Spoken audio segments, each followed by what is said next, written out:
सुप्रभात बच्चों, आपका दिन शुभ हो।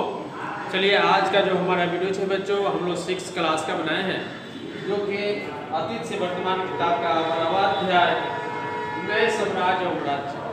कल जो है पिछले वीडियोज में हम लोग जो है इस विषय पर चर्चा कर चुके हैं। आज जो है समुद्रगुप्त का के बारे में भी कल हम आप लोग को बताए थे। समुद्रगुप्त के बारे में आप लोग को जो है रूबरू कराए हुए थे। तो आज जो है हम लोग समुद्रगुप्त के प्रशस्ति के बारे में पढ़ेंगे। समुद्रगुप्त जो है अलग अलग राजाओं से अलग अलग व्यवहार रखता था। उनके राजाओं के साथ जो उसके अधीनस्थ को स्वीकार कर लिए थे, उसके साथ किस प्रकार का व्यवहार किया जाता था, और जो नजदीक के जो शासक थे वे लोग जो है किस प्रकार उनके साथ व्यवहार करते थे, उसके जो है आप लोग आज उल्लेख जो है करेंगे हम लोग। तो बच्चों जो समुद्रगुप्त का जिससे हमको जानकारी मिलती है उसे प्रयाग प्रशस्ति के नाम से जाना जाता है। तो प्रयाग प्रशस्ति के अनुसार जो है समुद्रगुप्त ने आर्यावर्त के शासकों को पराजित कर सीधे जो है अपने नियंत्रण में ले लिया, ठीक ना। इस क्षेत्र के 9 शासकों को उसने क्या किया था, पराजित कर दिया, ठीक ना। अगला जो पॉइंट है कह रहा है दक्षिण के 12 शासकों को समुद्रगुप्त ने पराजित कर समर्पण के लिए मजबूर किया। हालांकि इन राज्यों को पुनः स्वतंत्र कर दिया गया था, ठीक है बच्चों। तो जो दक्षिण के जो 12 शासक थे वही समुद्रगुप्त के अधीनस्थ हो गए थे। उन्हें पराजित करके उन पर जो है अपना समुद्रगुप्त विजय जो है हासिल कर चुका था, और जो है उन्हें पूर्ण रूप से उसके बाद राज्यों को स्वतंत्र भी कर दिया गया और अधीनस्थ स्वीकार करने के बाद। अगला है ये समुद्रगुप्त के करत राज्य थे, अर्थात उनसे कर्ज भी लिया जाता था। जो भी राज को उनको स्वीकार कर लिया था उनको जो है समुद्रगुप्त को कर के रूप में कर देना पड़ता था। जैसे किसानों से जो भी अनाज होते थे तो उसके जो है कुछ हिस्से राजस्व में जमा करने पड़ते थे, ठीक ना बच्चों। अगला है इसमें कि वन क्षेत्र के राजा को आटविक प्रदेश के राजा के रूप में जाने जाते थे। जो भी वन प्रदेश होते थे उनके क्षेत्र के जो भी राजा होते थे उन्हें आटविक प्रदेश के रूप में जाना जाता था। इनके क्षेत्र का विस्तार उत्तर प्रदेश के गाजीपुर से लेकर मध्य प्रदेश के जबलपुर तक था। इन राजाओं को भी समुद्रगुप्त के अधीनस्थ को स्वीकार करना पड़ा था, ठीक ना। और इनके साथ जो वन क्षेत्र के जो राजा होते थे उनके साथ जो है समुद्रगुप्त का व्यवहार नरम होता था, नरमी से वो पेश आते थे। और अगला पॉइंट है बच्चों, भारत के सीमावर्ती राज्यों ने भी उपहार और राजनिष्ठा का प्रमाण देते हुए समुद्रगुप्त को आत्मसमर्पण किया था।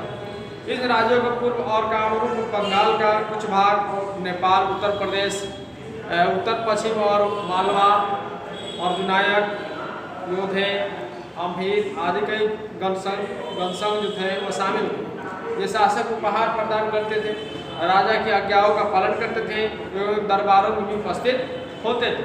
बच्चों अगला जो पॉइंट है इसमें बहुत ही अच्छा और आप लोगों को जानने योग्य है, ताकि जो है सब चीज़ों का जो है सारांश इसमें आपको देखने को मिलता है।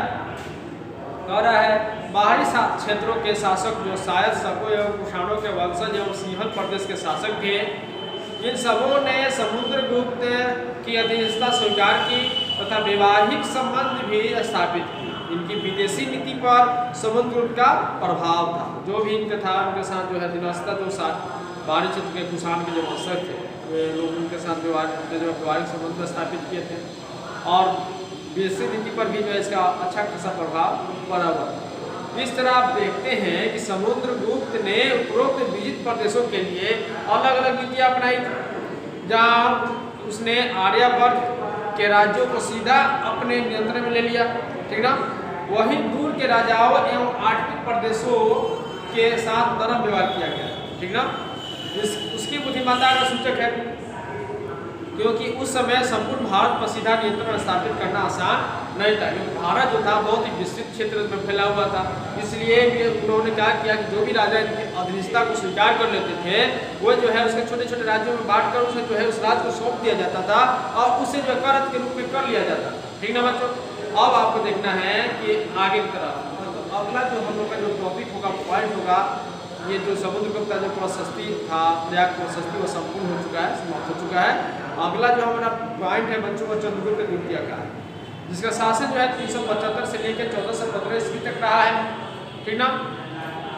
अब देखिए समुद्रगुप्त के बाद रामगुप्त को हटाकर इसका योग्य पुत्र चंद्रगुप्त शासक बना। आपको एकदम निश्चित रूप से दिमाग में बात बैठा लेना है।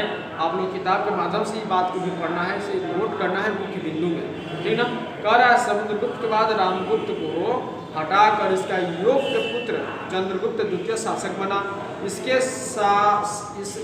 इसने शक जो था, शक आक्रमणकारियों से साम्राज्य की रक्षा की। शक जो है एक जाति थी जो कि उसने शक जो है आक्रमणकारी थे, इसकी उनकी जो है इन्होंने क्या की रक्षा की। तो बच्चों इसके पहले आप लोग ये करेंगे पर्याप्त और सटीक हम आप लोग को बताएं अभी, इसको जो है आप लोग घर पे किताब के माध्यम से पढ़ेंगे और इस बातों को जो है समझने का पूर्ण से प्रयास करेंगे।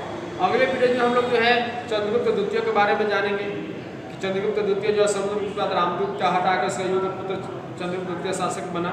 तो अगला पॉइंट आप लोग को घर पे आज चंद्रगुप्त को पढ़ना है, ताकि कल जो भी नेक्स्ट वीडियो आएगा आपके पास जाएगा वो जो आप लोग को समझ में बढ़िया से आ जाए। तो बच्चों आज की वीडियो के लिए इतना ही। जय हिंद, जय भारत।